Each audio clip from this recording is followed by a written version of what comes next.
अस्सलाम वालेकुम गाइज़। आज 16 अगस्त है और दिन है इतवार का। आज मैंने सोचा कि कुछ माशरती रवैयों के हवाले से जो हमारा अवामी रवैया है उसके हवाले से बात की जाए और कुछ अपने लीडर्स के रवैयों के बारे में भी बात की जाए, क्योंकि हमारे मुल्क में रिसेंटली दो चीज़ें ऐसी हुई हैं, दो न्यूज़ ऐसी आई हैं जिनको सुन के ऑफ कोर्स आपको भी यानी थोड़ा सा तकलीफ़ हुई होगी। एक तो स्पेशली जो बीआरटी जो है उसका इफ्तिताह हुआ और उसके बाद जो है उसमें लोगों ने जो है कुछ नामुनासिब हरकत की, उसको डैमेज करने की कोशिश की और आपस में भी लड़ाई झगड़ा हुआ, जो कि एक तरीके से बहुत ही अजीब सी बिहेवियर है कौम का जो उसमें नज़र आया। अब एक रिसेंटली आज जो एक ख़बर आई है कि गवर्नमेंट ने जो है वहाँ पर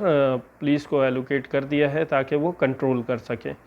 ये जो चीज़ है, ये जो रवैया है, इसके हवाले से मुझे आपसे पॉइंट ऑफ व्यू आपके चाहिए थे कि हम किस तरीके से, यानी ये कि किस तरह का सियासी रवैया है जो हमने इख्तियार किया हुआ है, क्योंकि अवामी जो चीज़ें हैं, जो कौमी असासें हैं, उनको डैमेज करना, उनको तबाह करना कहीं से भी पॉजिटिव अमल नहीं है। तो इस तरह की सोच हमारी आवाम में किस तरह पेनिट्रेट कर गई, क्योंकि मैंने जो है दुनिया में दो तरह के माशरे जो हैं वो देखे, जिस तरह लोग काम कर रहे हैं दूसरी डेवलप कंट्रीज़ में। एक तरफ जो है मैं जापान में रहा, 2 साल में वहाँ रहा, तो मैंने ये देखा कि लोग जो हैं वो सेल्फ़ कंट्रोल्ड हैं, वो कवानीन की पाबंदी खुद ही कर रहे होते हैं। उनको किसी पुलिस वाले की या किसी तरह के डंडे की ज़रूरत नहीं होती, आम लफ्ज़ों में बोलें, कि वो फॉलो करें। क्योंकि मैंने ये भी देखा कि वहाँ पर उनका एजुकेशन सिस्टम तरबियत की तरफ ज़्यादा ज़ोर देता है बनिस्बत आपके जो थ्योरेटिकल तालीम एजुकेशन होती है उसके हवाले से। तो हमें भी जो है ये चाहिए कि इस चीज़ पे थोड़ी सी तवज्जो दें। दूसरा माशरा जो है वो दुबई में मैंने देखा, दुबई में भी मैं कुछ अर्सा रहा, तो वहाँ जो है चीज़ें जो हैं वो सब जो हैं कंट्रोल की जाती हैं एडमिनिस्ट्रेशन के थ्रू और पुलिस और मुख्तलिफ़ कंट्रोल्स के थ्रू। लोगों के ऊपर फ़ाइन हो जाते हैं अगर वो फॉलो नहीं करते। तो ये चीज़ें जो हैं ये भी एक तरह का माशरा है जहाँ पे कंट्रोल किया जाता है। तो हमें जो है डिसाइड करना होगा पाकिस्तान में हम किस तरह का माशरा रखना चाहते हैं। दूसरा ये कि वो जो लोग हैं जो ये इस सोच के साथ जो हैं वो कौमी असासों को नुकसान पहुंचा रहे हैं, तो इसका मतलब ये है कि कोई ना कोई उनको इनिशिएट कर रहा है हेट और नफ़रत की सियासत की और पैगाम के साथ, या ये चीज़ें फैला रहा है मुल्क के अंदर, जो कि बेसिकली रूट कॉज है इन चीज़ों का और लोगों की सोच का और उनके रवैयों का। तो दूसरी जगह जो है वो नॉर्मली इस तरह किया जाता है, जब इस तरह के लोगों की इन्वेस्टिगेशन की जाती है तो उनके पीछे जो भी लीडर्स हैं, जो भी उनके इनिशिएटर्स हैं, उन तक पहुंचा जाता है और उनको उसके हवाले से सज़ा दी जाती है, ताकि वो जो हैं ये चीज़ जो है, ये फितना जो है मुल्क में ना फैले, क्योंकि ये कौमी असासों को नुकसान पहुंचाना कहीं से भी पॉजिटिव अमल नहीं है। तो ये एक अवामी रवैया है जो नज़र आ रहा है, यानी हमारा भी मौजूद है। तो इसको सही करने के लिए आप अपनी राय का भी इज़हार करें, मुझे बताएं, क्योंकि मैंने अपनी तरफ से आपको बता दिया कि इसके लिए एक एसओपी होना चाहिए और उन लीडरों को और वो उन लोगों को जो कि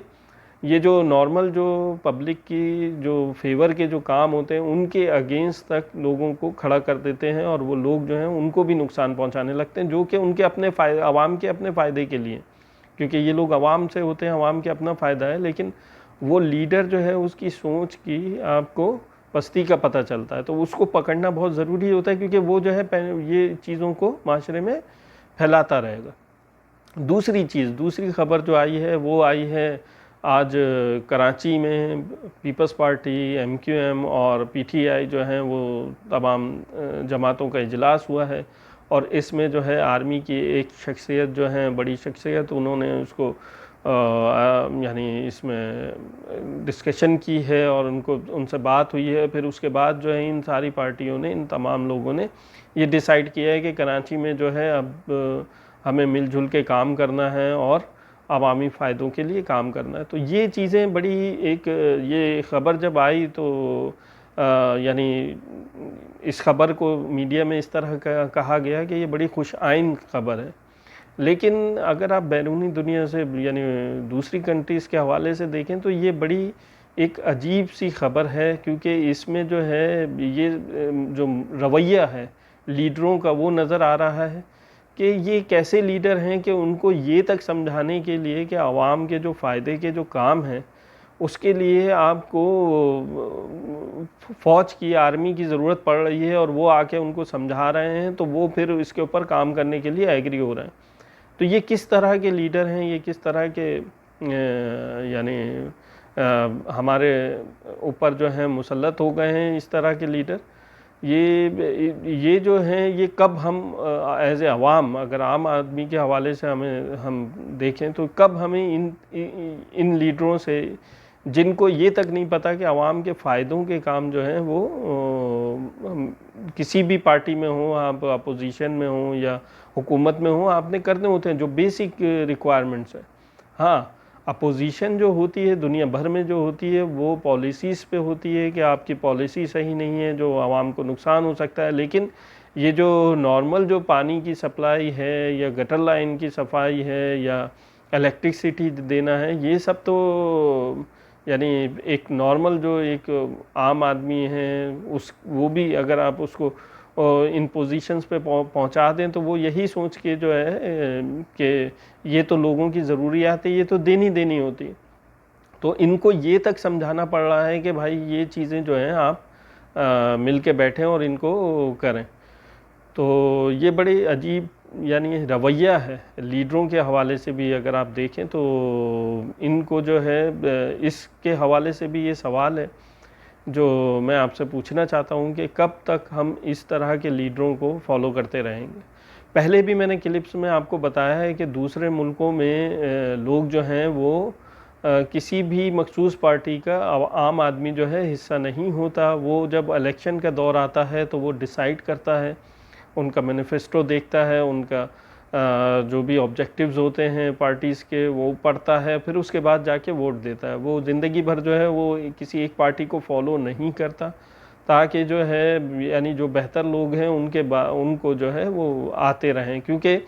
पार्टीज़ जो हैं वो हो सकता है उनके ऑब्जेक्टिव अच्छे हों, लेकिन उसके अंदर लोग जो हैं वो तब्दील होते रहते हैं, लोगों की सोच बदलती रहती है और वो जो हैं चेंज होते रहते हैं, उनके रवैये चेंज होते रहते हैं। तो उसी हिसाब से कोई भी आम आदमी जो है वो एक मखसूस पार्टी को फॉलो नहीं करता, जबकि हमारे माशरे में जो है लोग एक ही तरह की पार्टी को फॉलो करते रहते हैं और इस तरह से उनके रवैये हैं। आप देख सकते हैं इन दोनों वाक़यात में अवामी रवैया भी सामने आता है और हमारे लीडरों का भी रवैया सामने आता है। तो यानी आवाम के लिए भी हमें एडमिनिस्ट्रेटिव पुलिस की ज़रूरत है उनको कंट्रोल करने के लिए, और लीडरों को भी कंट्रोल करने के लिए हमें फ़ौज की ज़रूरत है ताकि वो सही काम कर सकें, अपनी चीज़ को बेहतर समझ सकें। तो इतनी ये हमारी सिविल क़यादत है जिसके ये लेवल है। तो कब हम जो हैं उस बेहतर सिविल क़यादत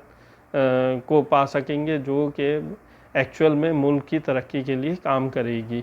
और कैसे जो है ये रवैये चेंज होंगे। क्योंकि माशरा जो है जब जो जनरेशन्स हैं जब वो इस तरह के माशरे में बढ़ती हैं तो वो उसी तरह की सोच लेके पैदा होती हैं और इसी तरह की सोच का शिकार रहती हैं ज़िंदगी भर। तो हमें भी अपने माशरे को इम्प्रूव करने की ज़रूरत है। प्लीज़ आप अपने कमेंट्स जो हैं वो शेयर करें ताकि नेक्स्ट टाइम जब हम इस टॉपिक पे बात करें तो वो उन चीज़ों को भी मैं अपने नॉलेज में रखूं और उनको भी कवर कर सकूं। दूसरा मैं शुक्रिया अदा करना चाहता हूं लोगों का। लास्ट क्लिप पे काफ़ी लोगों के कमेंट्स आए, उन्होंने अपनी राय से भी बताया कि मशरिक़ वस्ता के जो हालात हैं उनके बारे में जो एक पॉइंट ऑफ व्यू था जिसको मीडिया पे इतना हाईलाइट नहीं किया जा रहा था सिक्योरिटी के पॉइंट ऑफ व्यू से,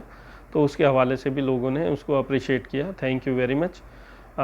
ओके गाइस, इस दफ़ा जो है मैं कोशिश कर रहा हूँ टाइम जो है कम रहे और टॉपिक भी मुख्तसर हम डिस्कस करें ताकि आपका टाइम भी कम लगे। क्योंकि लोगों का ज़्यादातर जो है वो रिक्वेस्ट होती है कि क्लिप छोटा होना चाहिए ताकि लोग जो हैं उसके बारे में उसको पैगाम को देख सकें और उसको फिर जो है उसके बारे में सोच सकें। ओके, तो फिर मिलेंगे नेक्स्ट क्लिप में इंशाल्लाह। अपना बहुत ख्याल रखिएगा। अल्लाह हाफ़िज़।